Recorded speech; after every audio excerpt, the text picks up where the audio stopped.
Welcome back, everybody, to another episode of the Junkyard Dawgcast. I'm your host, Jordan Hill. Got the whole crew with us, Kipp Adams and Ben Wolk, on this Thursday evening. And, fellas, the season is right around the corner. We've got less than 2 weeks until the Georgia Bulldogs get their 2024 season underway. And to help us prepare for this, we decided we're going to go through and look at Georgia's schedule game by game, give some predictions that you guys know are going to be spot on. We are going to hit this season on the head week after week, and just have a chance to get a general preview of these games, especially with a whole lot that we still don't know, and we're going to learn along the way. Before we jump into it, I'll start with each of you guys. Ben, how you feeling about this experiment, this project we're taking on?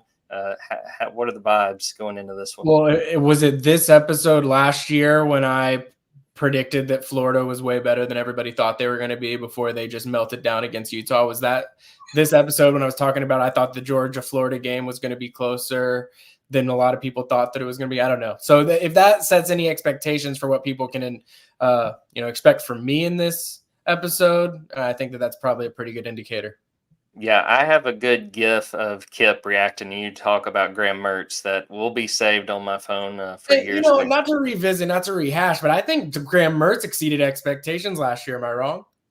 Sure. Well, not my expectations, but sure. I mean, yeah, they exceeded my expectations, I guess, because I said that he was probably the worst quarterback in the conference, but I would still not say he's in the top 10 to 12 quarterbacks in the conference, and he's back for a reason. So, good news, you got him back. Bad news, you got him back for me. I won't hijack another one of these with Graham Mertz to like 30 minutes of Graham Mertz. Team DJ Lagway. Kipp, how are you feeling going into this podcast? Well, it feels chaotic. I do think that, last year's schedule, we didn't really have to go on a too long of a limb for any of the games, and I think if we have similar predictions for this one, I mean, there could be some eyebrows raised throughout the pod. Let's jump right into it and start with week one. Georgia with a highly anticipated game in Mercedes-Benz Stadium, going to play Clemson, a noon game on August 31st. And I'll get this one started. We'll kind of take turns leading off how we give our predictions, given score predictions for each of these 12 regular season games. I'm going to say Georgia wins this one 30-17. I think there's reason to be a little bit concerned about Georgia right now because of the questions that we discussed in the last episode, specifically about Trevor Etienne, whether or not he is going to play. And as we're recording this, we still don't have an answer on that. It's still very much up in the air. But I say that, and I look at these two teams, and I just think that Georgia, even without Trevor Etienne, if that's how this plays out, I still like this offense better than what Clemson's got with Cade Klubnik. I think that, this is going to be a relatively close game. I think Clemson's going to hang around, but in the fourth quarter, I think Georgia gets this one done, and Georgia wins this one 30-17. Ben, how do you see this one playing out? What's your prediction? I like that pick. I mean, I like similar score. I think 14-point spread. I think that they'll probably cover. I think it's going to be a more difficult matchup early on in the game, I think, than a lot of people are giving credit to. But I do think that there is, as strange as it is, a roster discrepancy between Georgia and Clemson that's wide enough for it to matter. I'm going to go 34-17. So similar score to you, but I think Georgia will probably just find a few more points on offense. Kipp, what do you got? I got this from 31-17, Georgia, and with the asterisk that it depends on what running backs Georgia has available. I think if Etienne plays, it could be more 35-14, just because you're going to have probably fewer 3-and-outs when you have your top running back in, and Clemson will therefore have fewer possessions and worse field position. And it just goes without saying right there. But I think the offensive line is going to put on a show. I think Carson Beck's going to come out and be surgical.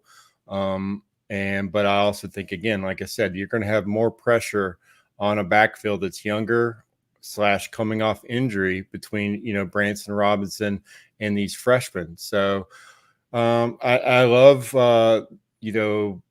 Barrett Carter, I think outside of Harold Perkins at LSU, I think Barrett's probably the best linebacker in college football.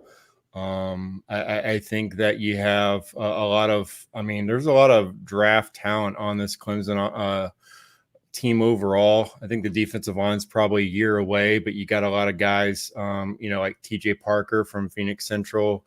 That guy broke Miles Murphy's freshman tackle for loss record. It was really impressive. Peter Woods, Thompson, Alabaster. So a couple of Alabama guys there with Vic Burley coming off an injury, probably going to back up Del Monte Capehart. I just think that defensive line is a great, measuring point for Georgia's offensive line.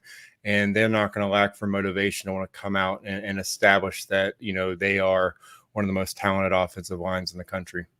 Yeah, I would watch Peter Woods. I would tell Georgia fans, keep an eye on him. He was super impressive last season. I think he's got a chance to have a really special 2024. Shout out Kel Stone on Facebook. They've got it 34-14 Georgia, which I think that's right about in line with what we see and how we see this thing playing out. All right, going to week 2. Fellas, let's keep this one tight. Georgia, Tennessee Tech, bloodbath. I got Georgia 48-7. I think that that's probably the ideal setup for Kirby Smart. The defense gives up a touchdown probably with like 3 minutes left in the game. He's got something to get after these guys. And, yeah, this one won't be close. Hey, shout out new Tennessee Tech head coach Bobby Wilder, a guy that was at Old Dominion for quite a while. Going to try to get Tennessee Tech headed in the right direction, but don't see this one being close. I'm going to say Georgia wins 48-7. Kipp, what do you got on week 2? Yeah, they got the guy coming out of retirement from Old Dominion. I think my first opinion of this game, it's going to be a dang scorcher. 2 p.m. kickoff. Whew. I think when you're coming off a big game, you have another pretty big game on deck. You don't want your starters playing much further than a quarter. So I have Georgia going 49-7 in this game and getting a lot of young guys, a lot of important reps because they're going to need those guys later on in the year. Ben, what do you think? I was going to go a little more high scoring until Kipp's brilliant point about the scorcher, and I think that makes just less possessions on all sides. So I'm actually going to go 42-3. Georgia will probably take the foot off the gas pretty early on after some early success. Yeah, my heart already goes out to all the folks who'll be working the sideline of that game because, my goodness, that's going to be miserable. All right, week 3, I think a really interesting game on Georgia's schedule going to Kentucky. I'm going to be playing in Lexington and see some familiar faces in Brock Vandagriff and Jamon Dumas-Johnson. And I won't give my score first. We'll kind of mix this up a little bit. Ben, what do you think about this matchup between the Bulldogs and the Wildcats? Weird, trap game spot, I guess you could say. It's weird to call your first road SEC game of the year a trap game spot, but just knowing that Alabama's the week ahead, 2 weeks ahead, but the game ahead, I think there will be some eyes on the bye week, some eyes on Alabama, and so avoiding that I think will be critical. Also, you got Brock Vandagriff, you got Jamon Dumas-Johnson, you got familiar faces in the building that are going to have a extra little gear for this matchup. I think that Georgia has struggled with the first road SEC game of the year. Traditionally, everyone does. It's not just a Georgia problem. So I'm going to say that it's a little bit closer than people might think. I'll go 27-20. I think it's going to look a lot like the Georgia-Auburn game looked last year, where it's just not easy to go on the road. You're playing a 7:30 kick that night. So I think it'll be closer than people expect it to be. Kipp, what do you think? I like it. This is a situation where you got some familiar former players. You got Jamon Dumas-Johnson, a guy that probably could be a 3rd, 4th round pick, but you look at that depth chart and you understand why he left, but he wants to go out there and prove himself. Barian Brown, he could be he's a Randall Cobb, Lynn Bowden type that it just seems like Kentucky just produces these guys like every other year, guys that just can beat you in the return game as a receiver, or if you need them to play running back, they can do it as well. He's already got multiple records. I really like him, but this is about Deion Walker. This guy is a Jordan Davis level dude. He is a guy that again will be, if not the first defensive lineman, the second defensive lineman drafted, and probably a top 10 pick. He's extremely talented. And I just think that is the guy you game plan for in this game. I still think Georgia breaks off big plays. This is where you get into your misdirection yards after the catch. So I could really see Dylan Bell having a huge game. They go up early on the road at night and come out with a 38-10 win. I think Brock Vandegrift has some garbage stats late that make him look better than he did overall, but also probably turns the ball over a couple times against his former team. I'm going to go Georgia 38-21. I'll shout out Dogs HQ's Jake Rowe because he's had this comparison. I've heard him use this with Georgia, Kentucky, and Michigan. Georgia is Bud Heavy, Michigan is Bud Light, and Kentucky is Bud Zero with how they want to play football, the physicality. I like some of these guys on this Kentucky team, but I just don't think they got the guys. I think that there's not enough around, probably. I mean, the big question right now for me with Kentucky is the running back situation. They've had a guy get banged up. I think, like Kipp said, Brock's going to make some plays, and those guys are going to be motivated. But I see this being a relatively easy win for Georgia in a game where they put up some points, which will definitely get folks excited to start SEC play.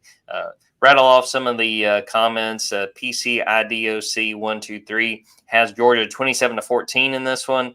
Fence General says Georgia wins at 37-17. Appreciate y'all watching live, throwing in your predictions. Do it as we keep going. And if I see them pop up, I'll make sure and include them in this episode.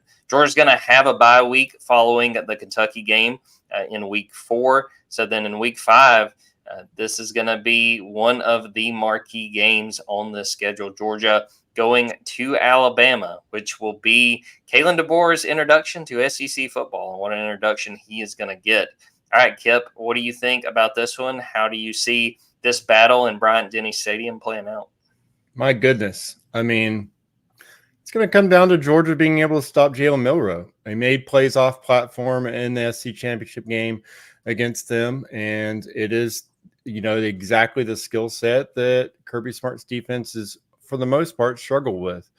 But I think they're going to be able to key in on them in this game because I don't see Alabama having that next playmaker. I don't see another playmaker that's going to cause issues against Georgia. And then they're going to be able to key in on him, and I think they're going to be able to get some stops. And conversely, I don't think Alabama is going to be able to get pressure on Carson Beck. I think he's going to be able to move the chains well. And they got Tim Smith, they got Jaheim Otis, Tim Keenan. I think Jeremiah Alexander off the edge. I mean, they have some guys, but it's not. It still doesn't look like that Alabama defense that you're used to seeing line up against them. And I think while Malachi Moore and Keon Sabb are a solid safety duo, I do think they're going to have some younger guys in the secondary. They're going to be asked to do a lot on defense for them. And I do think that's where Carson Beck has that first kind of big statement game of the season. So, I think it'll end up being probably closer than what it should be on the road, kind of like Auburn was last year. But I have Georgia winning 31-24. Should be a good one for sure. And again, a marquee matchup. Ben, what do you think about this one? Where are you going with this game? Well, if Fence General thought I was tripping on the last one, I think he's going to really think I'm tripping on this one. But I think that this is going to look like a lot of Georgia-Alabama games look. I realize it's a different head man. My opinion on this by week 5 could be changed drastically if Alabama just does not look like anything remotely close to what we're familiar with Alabama looking like. But I think this is a situation where Georgia, we just had our 24/7 sports team talent composite just got released. Alabama's number 1. The talent of the roster is not gone anywhere. That's a 1-2 talent matchup. I go back to what I said when I was talking about Kentucky. I think going on the road in SEC, it's not a disrespect of Georgia thing. It's everybody in college football has trouble when they go on the road in SEC play. And I think that environment is going to be one of the, 2 or 3 more raucous ones that Georgia's playing in this season. And I think it's going to look a lot like last season. I'm going to even predict the same score. I'm going to say Alabama 27, Georgia 24. I do think that, to Kipp's point, the playmakers that Alabama has does not scream at me the way that some past seasons have. And so because of that, I think that if Georgia is able to get into the 30s, put up a little bit more points against Alabama than they have in most of these games. You look at these Alabama-Georgia matchups, Georgia scored more than 30 points one time, and it was the national championship game. And so if Georgia can score 30, I think that they have a chance to take over a game against Alabama. I think that that's really hard to do on the road. And so because of that, yeah, I'm picking Alabama to win by 3 at home against Georgia. To break the tie between us, I'm picking Georgia. I got Georgia 28-23. They do not hit that mark that Ben was just talking about, which is a good point. I mean, trying to put up points on this Alabama team. But Kipp hit on the biggest thing to me, and I actually was having a conversation with some of the other beat writers about this week. I have so many big questions about Alabama's skill players. I mean, they've got guys that are talented, but you look at a guy like Ryan Williams, who is obviously a big deal and one of the top receivers. But I mean, he should be a high school senior right now, and that's a pretty significant adjustment he's going to be going through. I think that this team is fully capable of beating Georgia, but I'm just not convinced that Jalen Milroe's got quite enough around him to be able to make the plays to beat Georgia. But I do think this is going to be a really good game. Looking at some of the scores that folks posted, PCI Doc 123 says Georgia wins 35-28. Steven Self has Georgia 31-20. Shaheed Huckabee, if he hits this, we need to find out what the lottery numbers are from Shaheed, because he's got Georgia 42-7. Man, if that happens, there's going to be some folks. I will be listening to the Paul Feinbaum show on Monday if this is how that one plays out. And, I think that might have been an earlier game because Shaheed posted 35-20 a few minutes later. So that must have been the Kentucky game. And even if that happens, I would be very surprised by that. All right, a game that, I'll be honest, I think has trap potential on the schedule, and it's Georgia versus Auburn. Auburn coming to Sanford Stadium, a place they have not won in, I believe, 19 years. Been quite a while. I'll start this one. I do think that Georgia wins this game. I think I'm a little bit higher on Auburn just generally this year than most folks. I have Auburn going like 8-4. That being said, I still don't think they're quite ready to beat Georgia, and especially beat Georgia in Athens. So I've got Georgia 35-20. I think that Auburn team is better, and I think they may get a couple teams along the way, but I don't see it being Georgia. Georgia 35-20.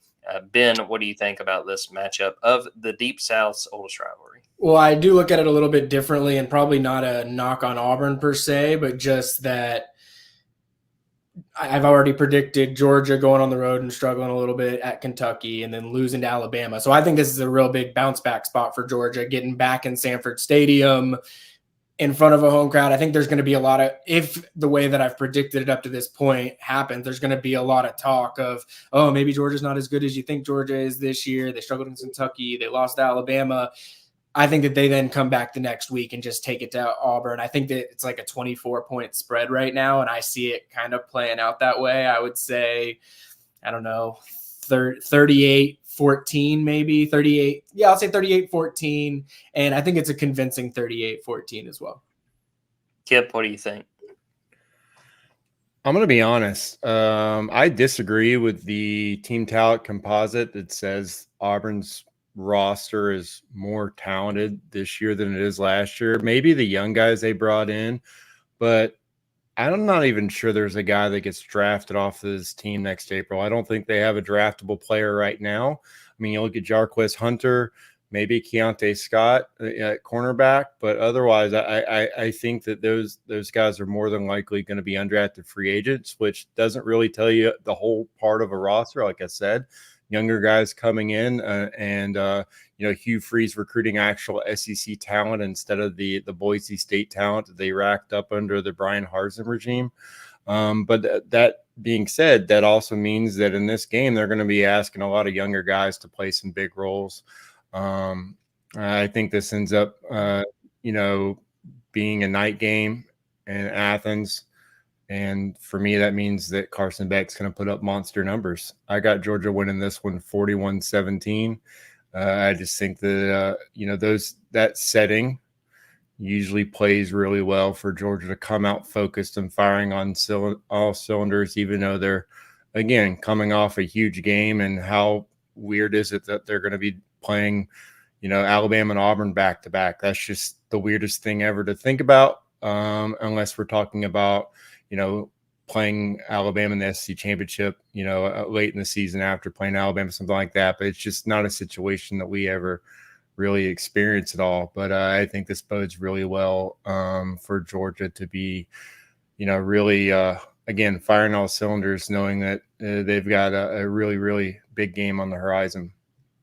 Looking at some of the other picks, Steve Self's got Georgia 34-21. PCI Doc 123 has got Georgia 35-17. Shaheed sees a blowout as well, Georgia 49-10. And to Kipp's point, I do think there's a bit of a youth movement going on with this Auburn roster. That there's a few older guys. I'd throw Eugene Asante, the linebacker, in there as well, kind of in that group that Kipp mentioned. But I don't think they're ready to beat Georgia on the road.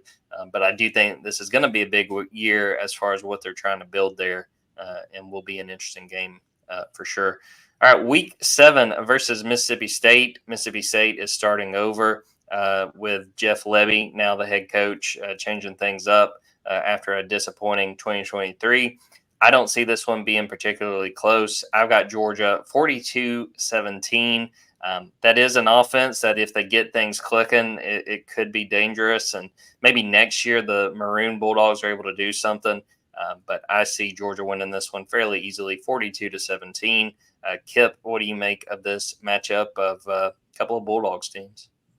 Much quicker game. Both teams keep it on the ground.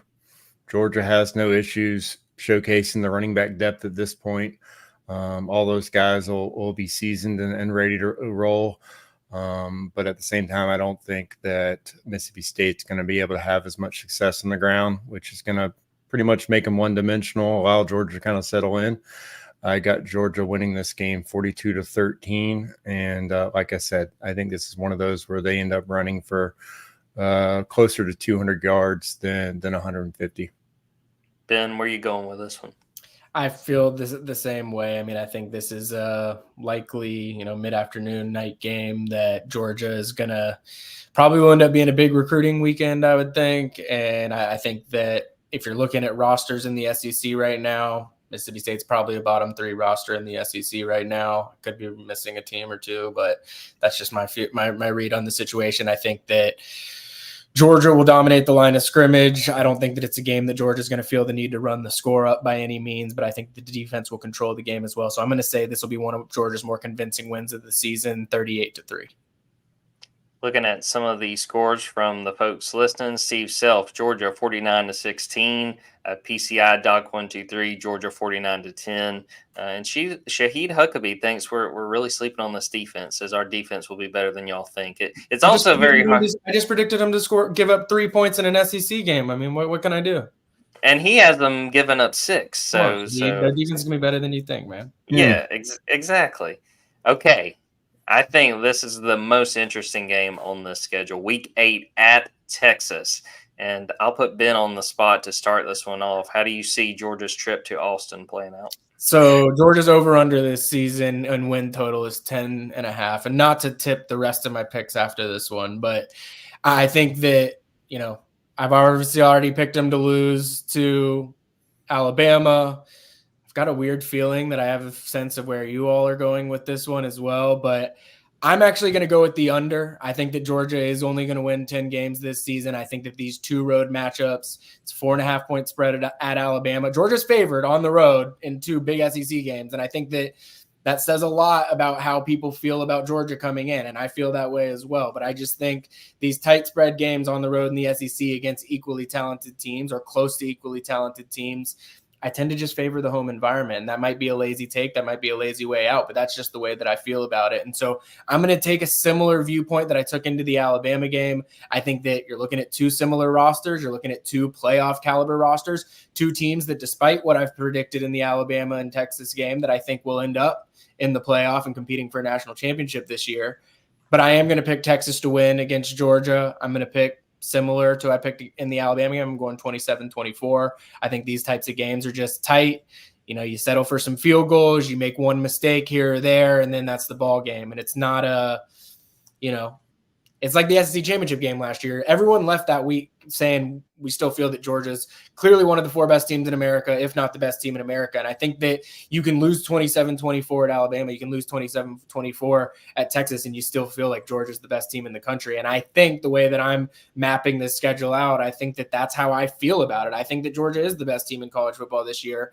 I think going on the road and beating teams like Alabama and Texas is really, really hard when you also are having to host an Auburn team that's improving. You're having to go on the road and play Kentucky. We haven't even gotten to the back portion of the schedule yet. And so there's just so many grenades on this Georgia football schedule that I feel like haven't been there in the past. And I think because of that, Georgia is going to be really keen on not, succumbing to those grenades. But I think that because of that, you've still got huge matchups against Alabama and Texas. And I think going on the road is an unfortunate schedule matchup there. And so, not to tip the rest of my picks, but I am going to have Georgia lose to Texas by 3 on the road. Kipp, what do you think about this one? This game's going to be bonkers. I mean, it's just, I think the setting is going to be, I mean, again, Georgia plays in incredible settings all the time. I just think for both programs, probably coming in, either with 1 loss or no losses each. I mean, Texas is going to be coming off an Oklahoma game. And so I just think that that's just something you can't overlook in this matchup is that, I mean, that's the game they circle every year. And now they're having to circle a lot of games now. Welcome to the conference, guys. But this team is loaded. I think their left tackle, Kelvin Banks, is probably the most skilled offensive lineman Georgia's going to face this season. I think Isaiah Bond's going to put pressure on Georgia's secondary vertically. And since they're not playing Missouri, he's going to be the best wide receiver I think Georgia faces this season as well. So, yeah, I think this is that one where, again, I'm not picking them to drop one, this to drop one. I just think that this Texas team is for real and that they end up losing a tough one 28-27. Yeah, I've kind of flip-flopped on this over the course of the summer. At one point, I had Georgia going undefeated this year, and just with the schedule and just with life with a 12-team playoff where you have a little bit more margin for error, I just don't think that with Georgia's schedule that it makes sense to say they're going to go undefeated. So this is the game I have Georgia dropping. I have Texas 30-28. I do think it's going to be a great game. But that's going to be a very tall task to go into Austin and win this one to keep the season, keep the undefeated record going. Looking at some of the predictions in the comments, PCI Doc 123 has Texas 35-24, an 11-point win. I really don't know if I want to see the Junkyard if that comes true. Steve Selp, Georgia 31-28. Big dog crowd shows up as part of his prediction. Camden Hill's got Georgia by a touchdown, 35-28. David Wayne Carroll, Georgia 37, Texas 31. Kadarius Favors has Georgia 34-20. I think this is going to be a heck of a game. I think we're all excited to see it and definitely looking forward to seeing how this one plays out because as was predicted at Media Days, a lot of folks think that we could see a rematch here. Shahid Huckabee also comments Georgia 35-24. So a couple of different 11-point wins predicted, swapping both sides, picking different teams with those 11-point wins. We'll take a quick break as we get into Georgia's final bye week. So we'll jump in, take a quick break, and then wrap up the rest of Georgia's regular season.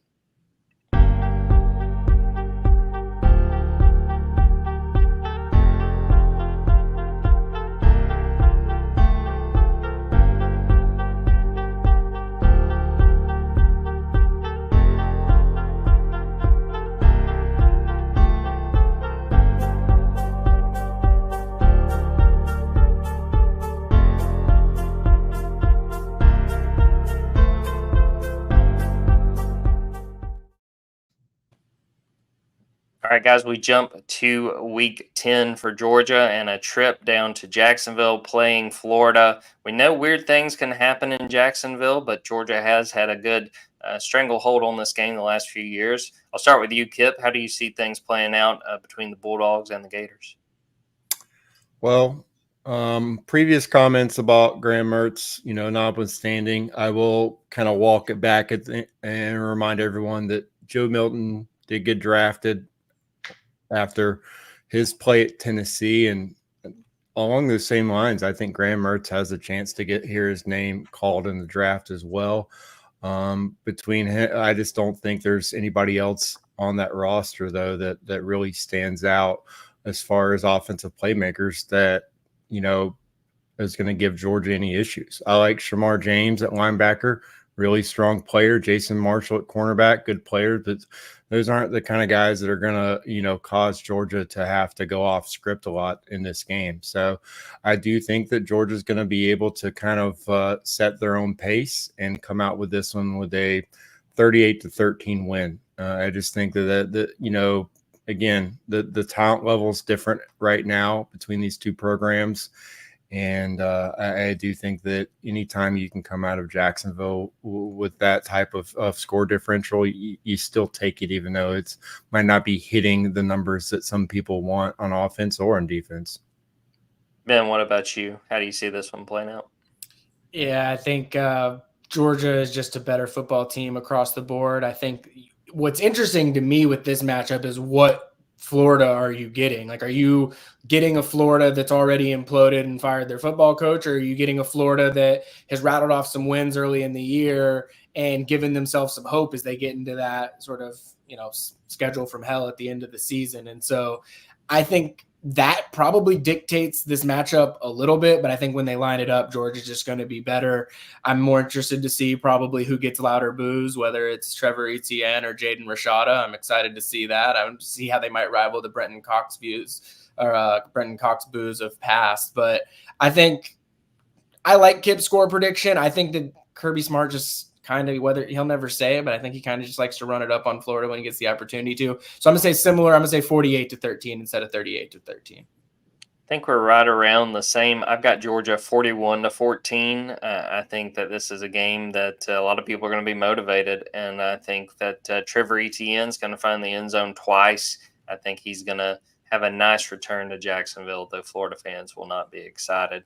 Looking through some of the score predictions in the comments, PCI Doc123 has Georgia 42-17. Steve Self, Georgia dominates the Gators 45-17. Lots of second, third string plays in the fourth quarter. Wonder if we'll see Jaden Rashada out there at all. Camden Hill, Georgia 42-24.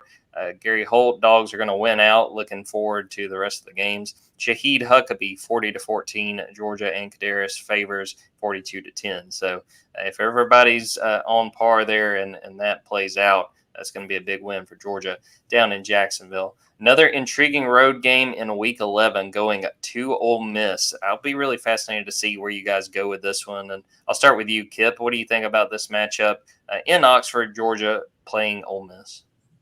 Yeah, I mean, Kirby embarrassed Lane Kiffin in this game last year, and Lane just went straight to the transfer portal and basically built a completely new roster. I mean, if Juice Wells doesn't get hurt in that South Carolina game, it could have gone very differently. He had scored a touchdown against Georgia and looked pretty good. Well, now, boom, he's either Ole Miss's number one or number two receiver. I really like Trey Harris. I remember before the Georgia game, he had made like a freakish catch along the sideline, and I thought, okay, this is a guy, to really key in on and see how he does against Georgia. They basically shut him out last year, and so they also have Caden Preakscorn at tight end. They have guys here on this roster. Walter Nolan on the defense, but I don't believe in Jackson Dart. I don't think that he is, the quarterback that Lane, hoped he can be. And I do think by this time of the year, we're going to see the roster depth difference between these two teams kind of stand out. Ole Miss is top heavy. Like, they got the star power at the top, but after that, it's kind of a struggle. So early, on, I thought this would be a one possession game. But now, trying to look at the roster more, I have Georgia winning by 2 touchdowns on the road. I think this is going to be a 35-21 type affair where, again, like I said, in the second half, I think Georgia's going to be able to kind of just extend the lead a little bit and push away with the fact that the second half of their roster is just a lot stronger on a rep to rep basis than what Ole Miss has. Ben, what do you think about this matchup in Oxford?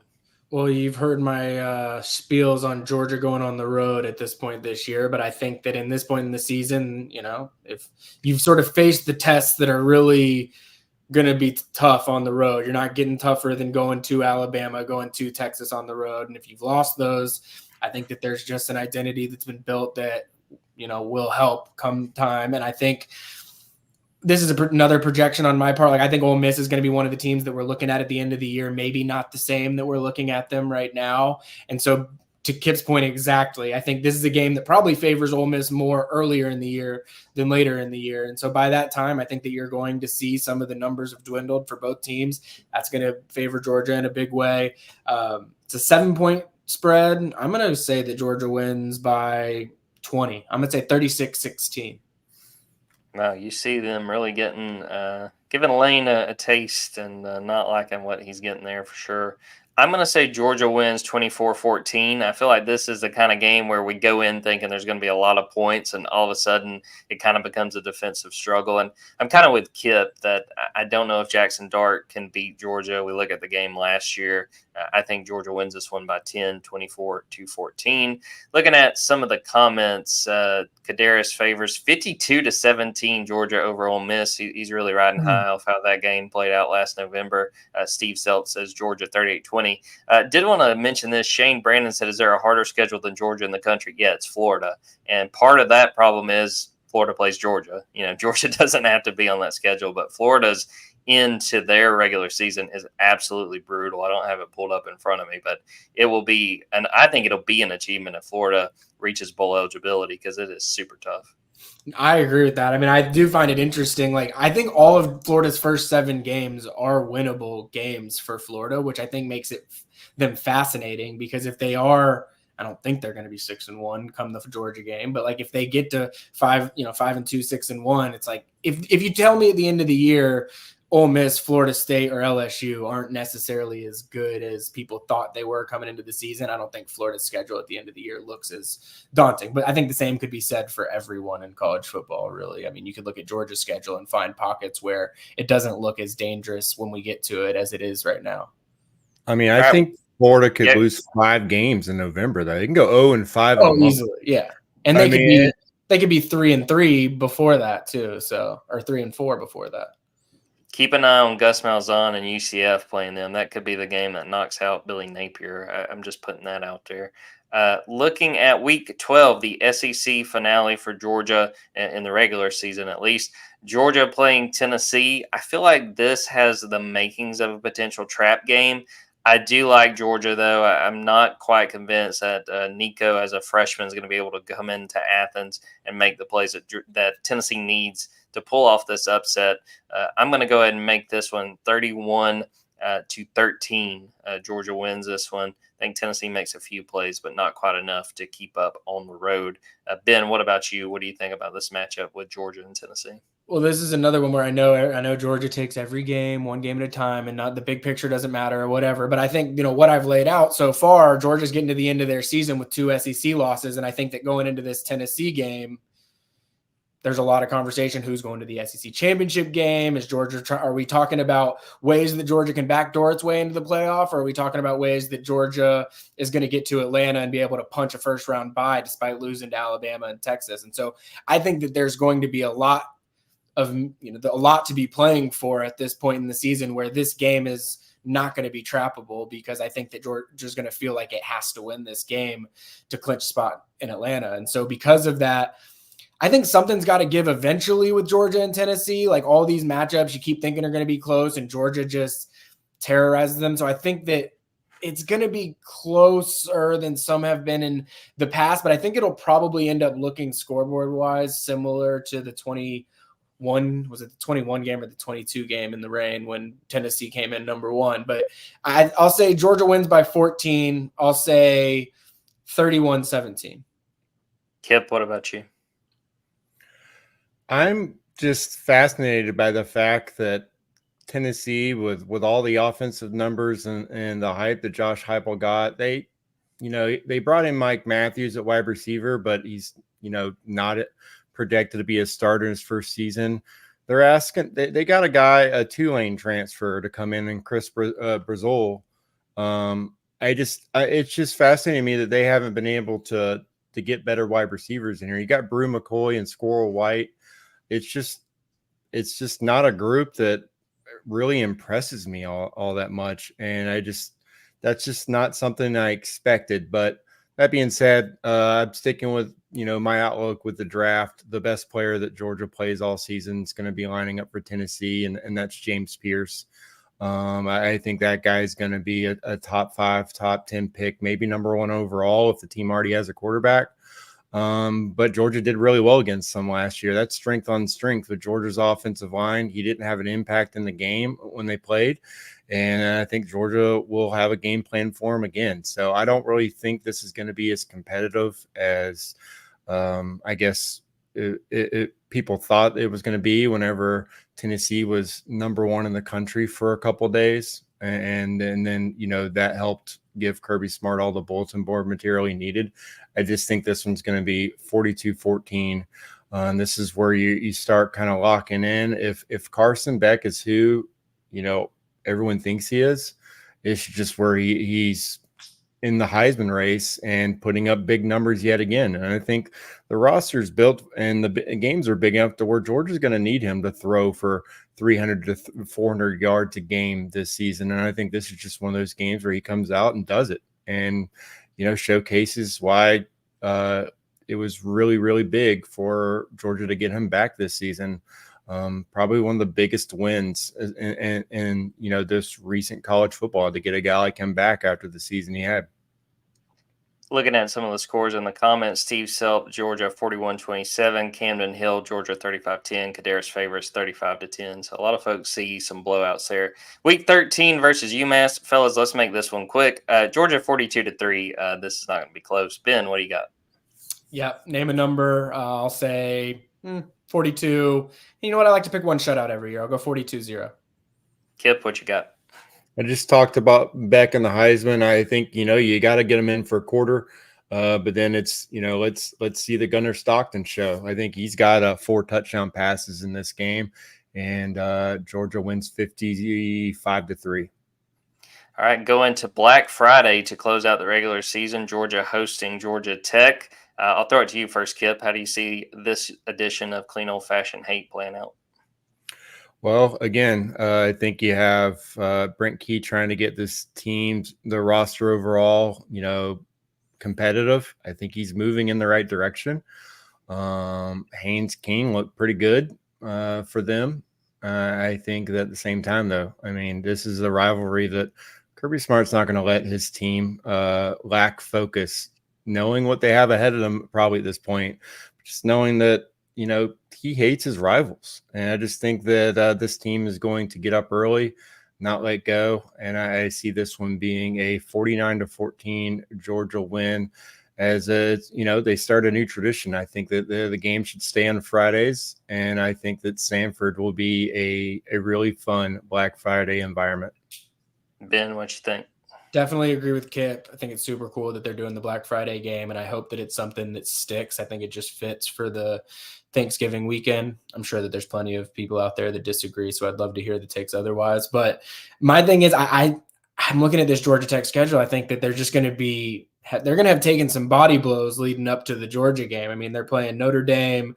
They play Virginia Tech, which maybe is a winnable game. They host Miami. They host NC State, both losable games to me. So I think there's a good chance that, Tech's not at the high that they might feel like they're at. Because, I think that on Saturday against Florida State, I think is going to be an interesting, potentially competitive football game over in Ireland. And so I think that there's a chance early in the year people are much higher on Tech than they will be by that point. I will say, to Kipp's point, Kirby Smart likes to beat his rivals. I will also say, for the first time in a really long time, Georgia is feeling Georgia Tech on the recruiting trail. It's not impacting Georgia's recruiting class. It's not taking away from the depth that Georgia's going to be able to create. But you can point to guys like Damola Ajitahan, Christian Garrett, who's still uncommitted, but just decommitted from Georgia, and Georgia Tech was a big reason why. guys that are going to end up at Georgia Tech very likely that could have very easily ended up at Georgia. And that's just not something that you're really familiar with. And so I think Kirby Smart probably understands the, turning point in the state of Georgia right now, where it's like, all right, I don't think there's any fear in Athens that Georgia Tech is going to take over as the top program in the state. But I do think that there is a desire for Georgia to establish its dominance and make it very, very clear. And I think that a Black Friday home environment, dare I say black jerseys, potentially. I know that there will be plenty of stories about that week. I'm going to say Georgia wins very convincingly in this one. And I think, what was yours, Kipp? 49-14?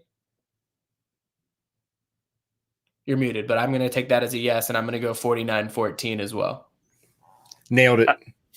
I'm going to go Georgia 44-20. I do like the progress Georgia Tech's made, and I think I wrote about it last week, but I think that Georgia's going to be motivated, and they're going to take care of business going in to the postseason. Some of the predictions in the comments: PCI Doc 123 has Georgia 42-20. Kadarius Favors has a shutout 31-0. Shaheed Huckabee has Georgia 42-10.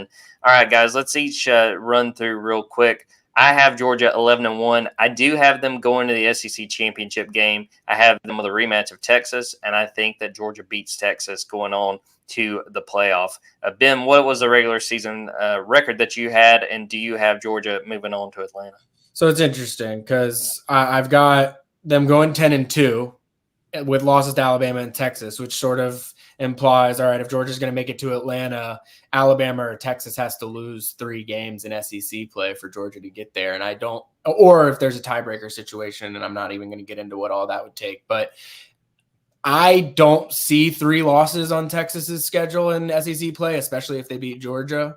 It's hard to see it with Alabama, but I think that it is more likely that it would happen with Alabama than Texas, just looking at their schedule. Like, I think that Alabama, excluding the Georgia game, because I have them beating Georgia, I think that they could lose at Tennessee. I think they could lose to Missouri. I think they could lose at LSU. I think they could lose at Oklahoma. You never know with the Iron Bowl. So you can at least count up some games where you say, I could see this being a 50-50 spot for Alabama. Still, I think it's hard to draw up a scenario where with both of those teams beating Georgia, that one of them loses 3 SEC games. So I think this will be a situation where Georgia slipped up where they couldn't in the SEC play.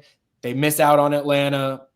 Georgia's not going to have any troubles punching their ticket in the playoff, I don't think, at 10-2 with losses to those 2 teams. You never know with this 12-team playoff. We haven't seen the dynamics of it all play out, that maybe Georgia is on the outside looking in, but I would be really surprised if you lose 2 on the road at Alabama and Texas.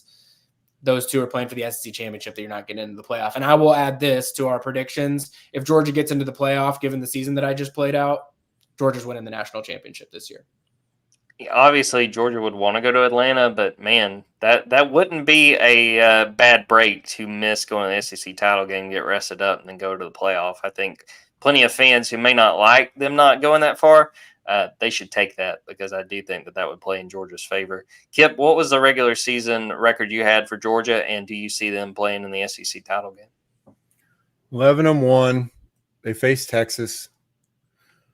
They knock out Quinn Ewers in the third quarter. Arch Manning comes in, pick 6.